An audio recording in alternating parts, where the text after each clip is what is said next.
Hello everyone, I'm Natalia Bilbao, and here's what's happening in LA this week. Councilmember Mitch O'Farrell was on hand to launch the newest tiny homes village in Council District 13. The new location hosts 56 units that can house people experiencing homelessness and offers services to help its occupants get back on their feet. Here's that story. This is a special day because this is our grand opening day to invite our people in to see what we've been up to. Housing people, 24-hour care, around-the-clock staff, 3 meals a day, getting any kind of services that they need. As long as you have a will, you don't let an obstacle stand in your way. You don't say we can't. You say, how do we go around the obstacle? And we got the collaboration of our friends. We have Meals on Wheels right next door. We're excited. We're already working with people that are not living in shelters and are living on the streets. And we're opening up our own program on Alvarado. So it's just a wonderful contribution of the city of LA and a collaborative experience with not-for-profits and with church-related organizations who already have this as their mission. We created the first safe sleep site over at Madison in the 13th, right? The reason that folks are being transferred from the safe sleep site to the tiny home village site where we're now standing is because the safe sleep site is making way for permanent housing, 454 units, which is starting construction as we speak. They went from tents to the next level, which is tiny homes, and which is our next step is getting them able to cope in society, get them daily tasks, make sure they shower. We provide them with 3 meals a day, helping them apply for jobs, getting them any referrals to different programs that they need as far as like substance abuse, mental health, just helping people that's running from domestic violence. Urban Alchemy is a great organization who provides for each and every guest to transform their lives. And we work very hard, meeting them where they are to trying to get them to where they want to be. There's no magic formula, but there are ways in which we can be more successful.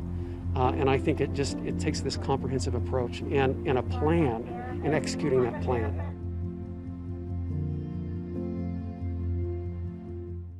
Team Cedillo from Council District 1 recently joined forces with the Pico Union Project and Passport Health to provide COVID testing and vaccinations during a weekly produce giveaway. Dozens of volunteers distributed groceries to their neighbors and anyone else who showed up with a need. Today we have not only our weekly food distribution, fresh fruits and vegetables, but we also have our partners here from Curative and Passport providing vaccines, boosters, and COVID testing. So we encourage everybody to continue to get tested. Due to the increase in numbers, we want to make sure that people are safe and take advantage of these opportunities. So not only can you come out and get tested to get some peace of mind, but you can also come out and get some fresh fruits and vegetables that will, in the long run, help everyone's pocket. We typically have about, I want to say between 20 to 30 volunteers that come here on Friday to help us out and package the food and have it ready for the community.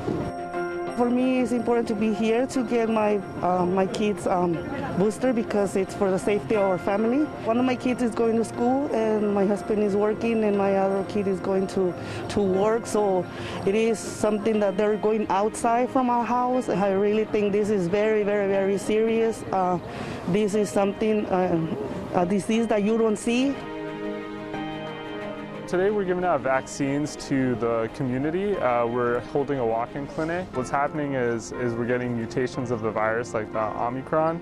And so it's very important to get vaccinated because we can actually prevent new variants from coming out if we have enough people get vaccinated. Those who get vaccinated experience less severe symptoms of the virus and they have less hospitalization. So to me, it makes sense to get the vaccine just based on a purely scientific viewpoint.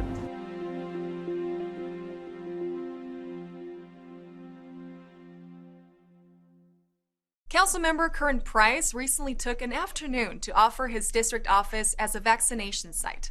Together with St. John's Well Child and Family Center, the council member helped facilitate free COVID-19 vaccines to the families of Council District 9. Take a look. know how important vaccinations are, keeping us healthy and keeping us alive. And so we're very happy to partner with our community organizations, making vaccines available. That's just what we're doing here at the district office on 43rd and Central today. Bueno, principalmente porque pues estamos viendo la situación que estamos pasando en este país, mucha gente contagiada, muchos niños. Hoy traje a mi hijo y quisiera que todas las personas tomáramos en cuenta de la situación que estamos viviendo y que no es fácil y que hay que darle un ejemplo a nuestros hijos para no tener miedo. We had an extraordinary number of fatalities in our district over the past year. We don't want that to be repeated. So we're encouraging neighbors, families, and friends to get vaccinated. If you have any questions, come ask, get the answers that you need to make yourself safe and to make our community safe. Quisiera hacer un llamado a las personas de que por favor se vacunen, que lo hagan por los niños, porque ellos son unas personitas que empiezan a vivir, pues, y hay que darle la motivación como padres a todos los niños.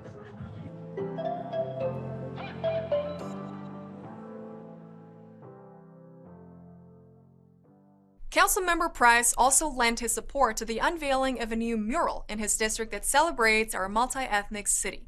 We'll have that story for you later in the program. According to the Los Angeles Homeless Services Authority, the number of older homeless people increased 20% between 2017 and 2020, with 50% of older homeless Angelenos citing economic hardship as the catalyst to their unsheltered experience. The LA Department of Aging recently coordinated an effort to get hygiene kits to those elderly in need. Take a look.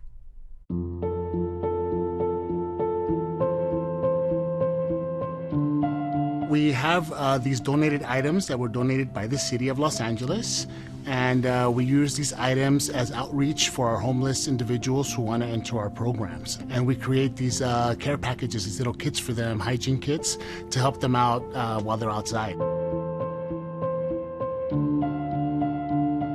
They're all used for older adults, people 55 or older who are experiencing homelessness. A lot of them don't have toothbrushes, they don't have deodorant, they don't have access to these essential items. With the stores closing, with a lot of their benefits being cut off, these items just came in really handy to give to them, to help them out during really tough times. They have little electrolytes for their water, they have hand cream, they have female items, hygiene products, they have toothbrushes, sanitizers, you name it, we try to give it to them. I also run a program that's called the Older Worker Employment Program that is also funded by the City of Los Angeles to help homeless older adults. So these kits benefit them as well when they're trying to enter a new training for work. It helps them get their feet wet as far as items that they need essential to be able to maintain their training and to go to enter a new workplace. We've seen the impact by them coming in. Not only do they come in, they'll bring a friend next time who they know needs the stuff. I've seen times when a male would come in and he knows of a female that needs hygiene products or needs a sanitizer or needs a toothbrush, and they will send them to us to they know they qualify because they're older, but they'll send the individual here for the assistance. And then from there we can tell them about the other programs that we have. Cooking and heating are the leading causes of home fires and fire injuries, and the winter months are the peak season for fire-related deaths. In fact, according to the National Safety Council, fire is the 6th leading cause of unintentional injury-related death over all ages. Firefighter Margaret Stewart of the LAFD took time out to discuss an appliance many of us use while we're sleeping. Here are LAFD's best safety tips on using space heaters.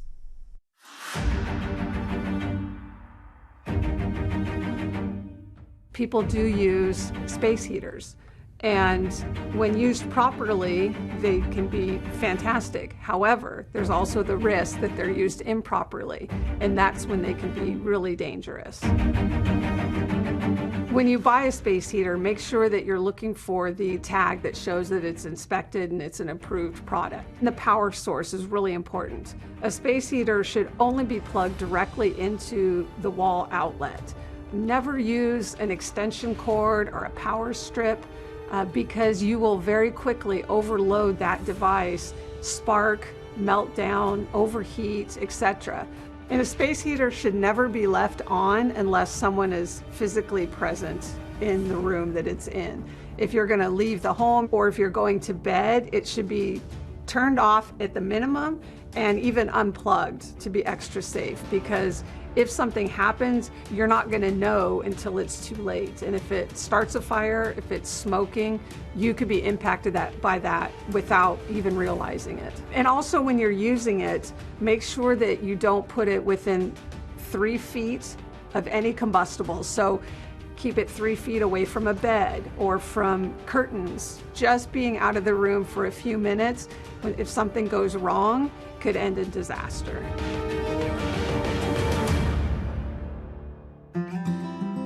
The first step is to always ensure that whatever in-home heating, if you have central air, central heat, that gets inspected and maintained on an annual basis by a professional. If you have your windows sealed, doors sealed, that helps prevent drafts from coming in so that you can keep the heat that's in the home.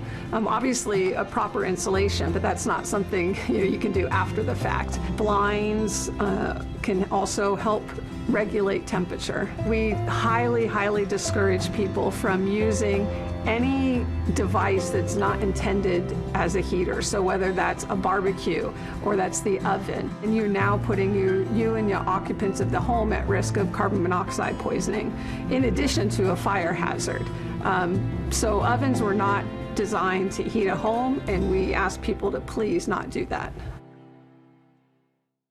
The Los Angeles Fire Department announces their Photo of the Year winners. Metro introduces a program for low-income riders, and Mayor Eric Garcetti holds his 100th pandemic address. These stories up next on City Beat. In December 2021, the second annual LAFD Photo of the Year contest invited professional photographers to submit their finest work. Photographers from across the region captured images of the Los Angeles Fire Department in action, tackling the most challenging structure fires, brush fires, traffic collisions, and hoist operations of the past year. The 2021 competition showcased 19 images, each uniquely depicting firefighters at work, and winners were voted on by the public. The first place prize for 2021 was awarded to 38-year LAFD veteran Rick McClure for his photo of the September brush fire along Interstate 5 near Castaic. The top 3 winners will receive a swag bag from the LAFD Foundation, a challenge coin from the fire chief, and be part of a feature story in the Grapevine magazine, which is published by the LA Firemen's Relief Association. With health and safety measures such as vaccinations and mask wearing now in place citywide, Metro has decided to resume front door boarding and fare collection. Front door boarding was suspended on Metro buses in March 2020 at the onset of COVID-19, but resumes as of January 10th. Metro is working to raise awareness about these changes by coupling the news with information about how the Low-Income Fare is Easy, or LIFE program. The LIFE program aims to reduce the cost of transit for low-income Metro riders. The program offers fare discounts towards weekly and monthly transit passes on Metro and participating transit agencies. For some, the discount program could offer 20 free rides on any one of the participating services. Residents can apply by simply self-certifying that you meet the LIFE program income levels. For more information on self-certification, upcoming changes, and ongoing programs, visit metro.net. For his 100th pandemic address, Mayor Eric Garcetti detailed the response to the spread of the Omicron variant in Los Angeles. Alongside LAFD Chief Ralph Terrazas and LAPD Chief Michael Moore, the mayor explained that while hospitalizations are not as high as this time last year, positivity numbers have skyrocketed. It is believed that the Omicron variant is responsible for a 133% increase in new cases and infections. Garcetti and local health officials are asking residents who test positive to quarantine for at least 5 days. Mayor Garcetti has authorized overtime funds for LAPD and LAFD to help maintain staffing levels through this surge. The mayor has also authorized the funds for additional training classes of recruits for both the fire and police departments to help make up the losses each department is experiencing due to the spiking infection rate among current personnel. For more information on testing and vaccination sites, visit coronavirus.lacity.org/testing.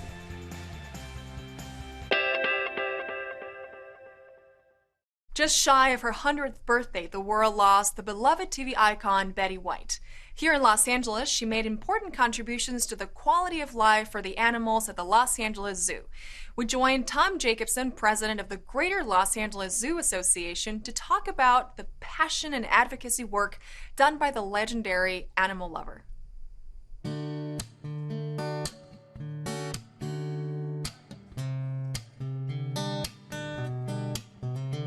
Betty White was a friend of the zoo since before the zoo opened in 1966. She got involved right away in various volunteer roles, and then in 1974, she was voted onto the Board of Trustees of the Greater Los Angeles Zoo Association.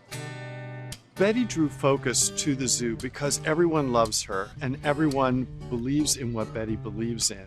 And so when she says zoos are important to the world, everybody listens to that. So we're really going to miss her voice, but what she said about our zoo is part of her legacy. One of the things that she did that was really important for us is she was an advocate for the gorillas at the zoo. Many years ago, the gorilla habitat was not the best habitat for gorillas at the zoo, and so she said, we need a better habitat. And so GLAZA raised the money to build this new habitat that you see today. Our aim is to spread the word to the general public that we must support them as much as we can. I dare you not to get hooked. It's fascinating. Betty loved animals, and so what we ask people to do is to honor Betty White by being like Betty White. Come to the zoo, come visit, come celebrate Betty's life, and celebrate animals and nature. That's what Betty would have wanted.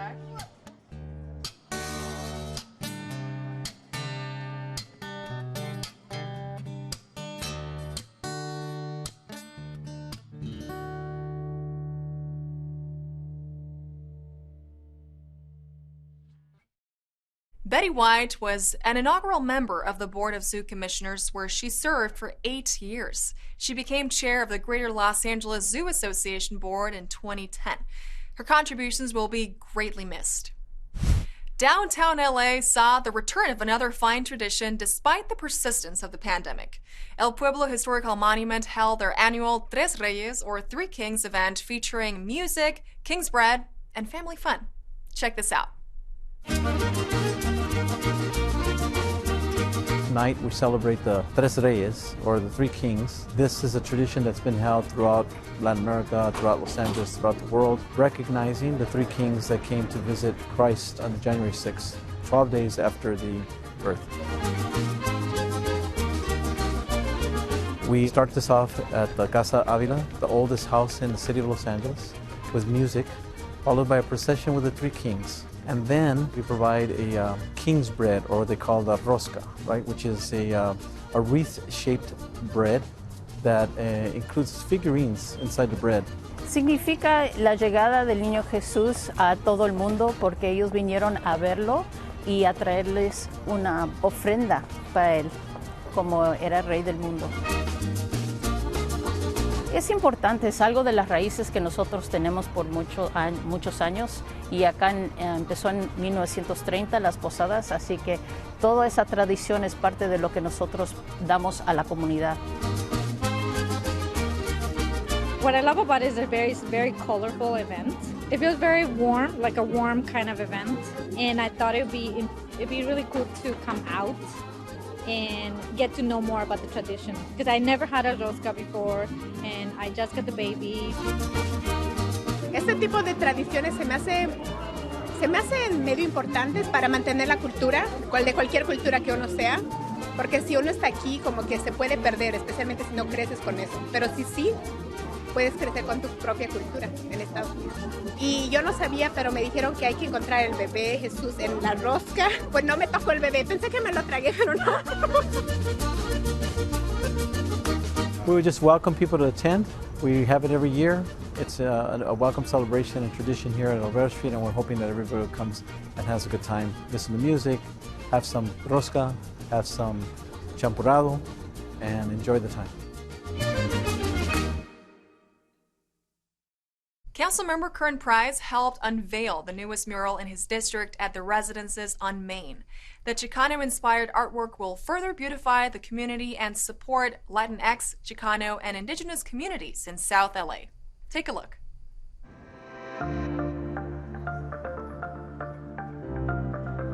We're here at the residences on Main, a supportive housing project, and we're dedicating an art piece that really is bringing beauty and value and inspiration to the community.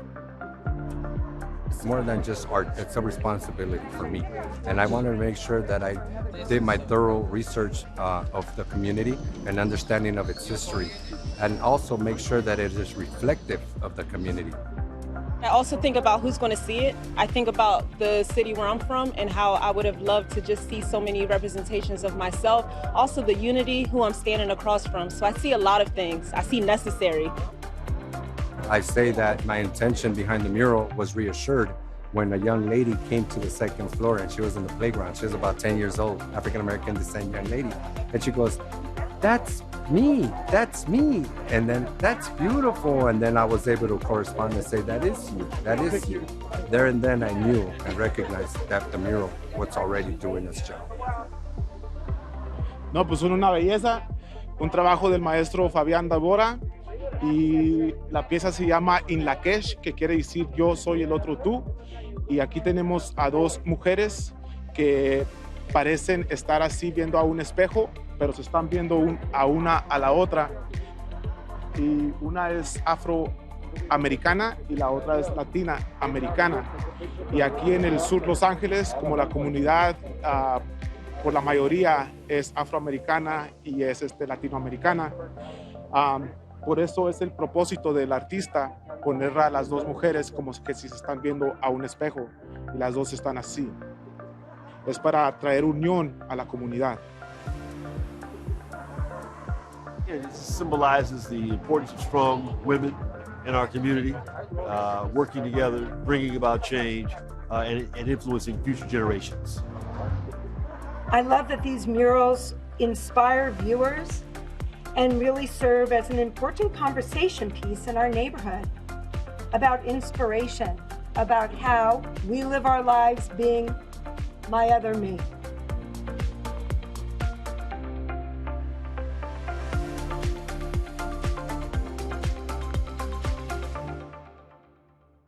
Check out an up-close concert from Edendale Library. Attend the new art exhibit at the Tag Gallery, or check out the LA Made series featuring writer Hector Tobar.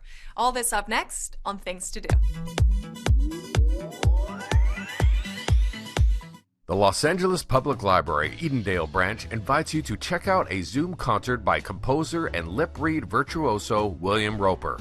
Tune in as Roper shares performances featuring interpretations of his pieces by a variety of instrumentalists. He will also include a little of his own work with unusual lip-read instruments. This online event is a continuation of the exciting Edendale Up Close series. The Edendale Up Close concert with William Roper lands on Zoom Monday, January 24th, beginning at 6 p.m. You can email eden@lapl.org for the Zoom link to attend. For more details, check out their listing on Eventbrite or visit lapl.org/events. You are invited to the first exhibition of the season at the Tag Gallery.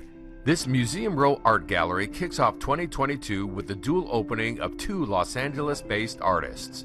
Tag artist Karen Hockman Brown debuts her exhibit entitled Digital Playground, while artist Gianna Vargas brings you Desiccated.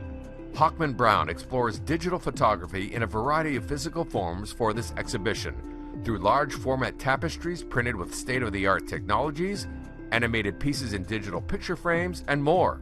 Gianna Vargas's artistic practice is informed by aspects of the natural world. Her new exhibit was inspired by the opportunity to create a new body of work outside of painting. Check out Digital Playground and Desiccated, January 19th through February 12th. For more details on gallery hours, visit taggallery.net. The Los Angeles Public Library invites you to check out another intriguing installment of the virtual artist series, LA Made. Award-winning writer Hector Tobar is joined by journalist Alex Cohen for this invigorating conversation. the duo will discuss Tobar's latest novel, The Last Great Road Bum. This celebrated novel was one of the Los Angeles Times top 10 California books of 2020. In The Last Great Road Bum, Tobar turns the true story of a naive son of Urbana, Illinois, who died fighting with guerrillas in El Salvador into a great American novel for our times. So log on and check out the LA Made event, writer Hector Tobar in conversation with journalist Alex Cohen. This program streams Thursday, January 20th at 4 p.m. on the library's YouTube channel and Facebook page. And that's a look at some things to do.